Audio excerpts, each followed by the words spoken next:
दिसंबर महीने की कपकपा देने वाली सर्द हवाएं, रात का गुप्त अंधेरा और शाहगंज उत्तर प्रदेश के एक छोटे से गांव की सुनसान सड़कें।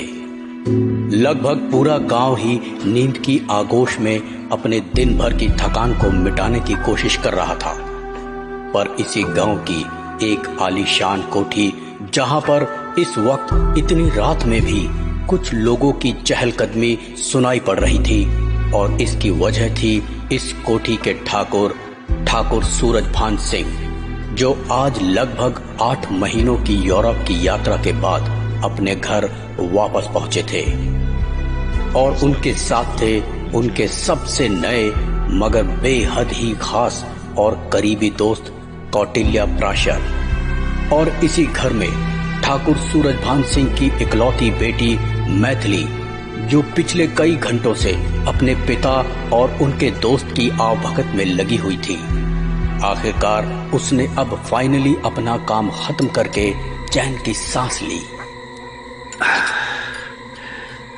आओ कौटिल्य, थोड़ी देर बाहर टहलते हैं। हाँ, तुम्हें खाना तो अच्छा लगा ना?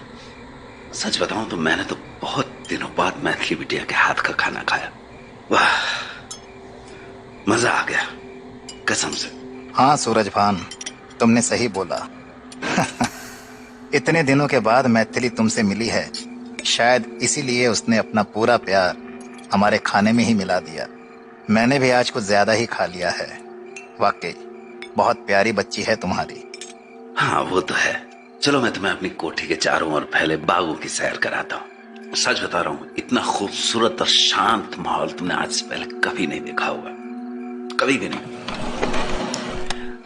अरे मैथिली, मैथिली बेटा,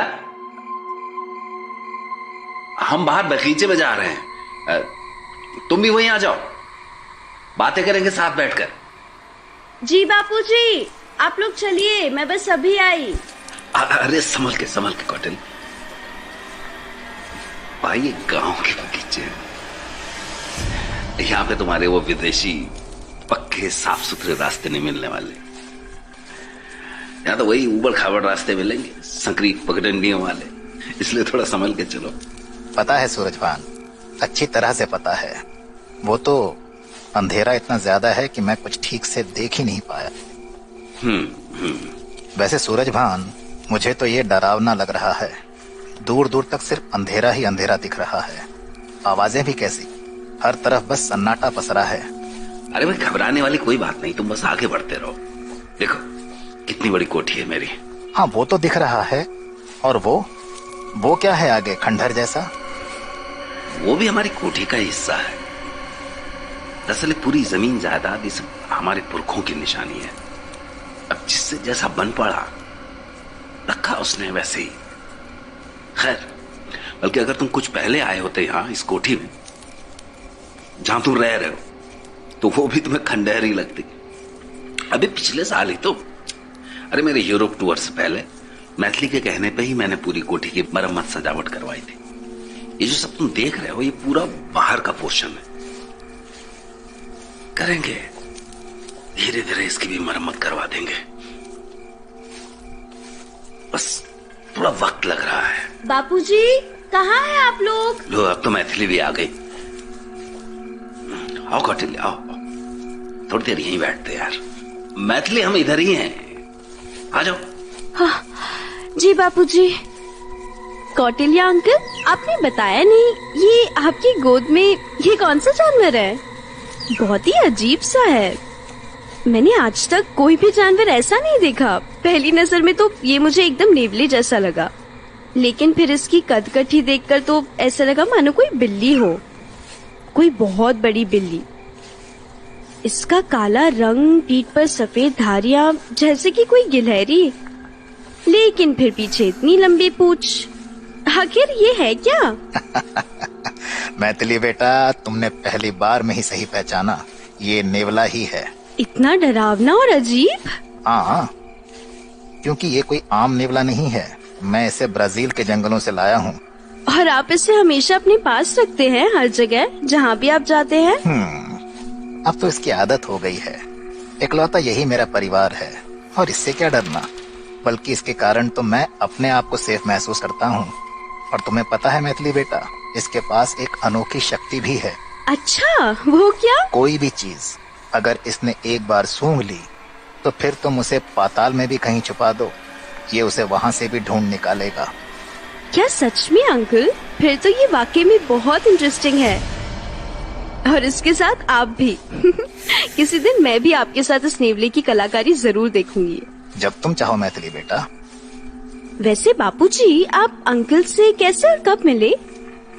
पहले तो कभी कौटिल्य अंकल को आपके साथ नहीं देखा, ना ही इनके बारे में कभी कुछ सुना।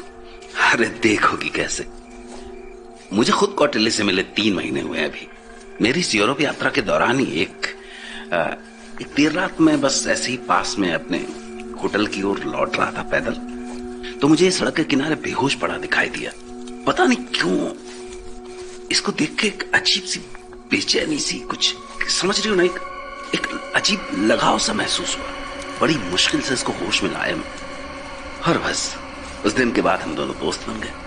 मेरे पूरे यूरोप टूर में कौटिल्य भाई की तरह, एक करीबी की तरह इसने मेरा ध्यान रखा। तो पता, बड़ी जानकारी है इसको यूरोप की, अमेरिका की और ये मिडिल ईस्ट वगैरह, ये सब इसने छाने हुए हैं। बस ये है कि इसकी वजह से मेरा पूरा सफर बड़ा मजेदार रहा। हाँ, मैं समझ सकती हूँ। ओह, अब मैं समझा सूरजभान, इसीलिए तुमने मुझे मेरे घर वापस नहीं जाने दिया और यहाँ इंडिया में अपने घर चलने की जिद की। अरे नहीं भाई, तुम मुझे ऐसा गलत मत समझो।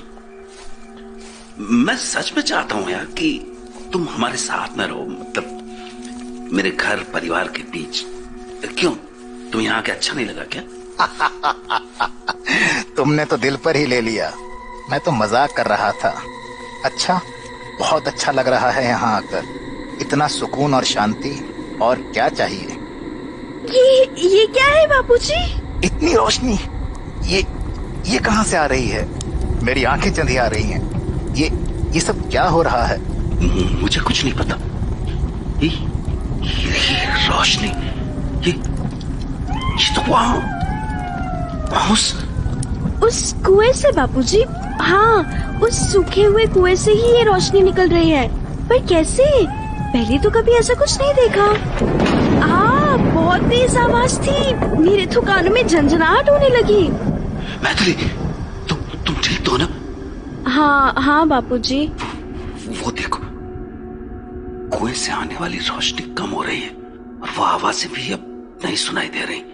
लेकिन सूरजभान, ये सब क्या तमाशा था? पता नहीं,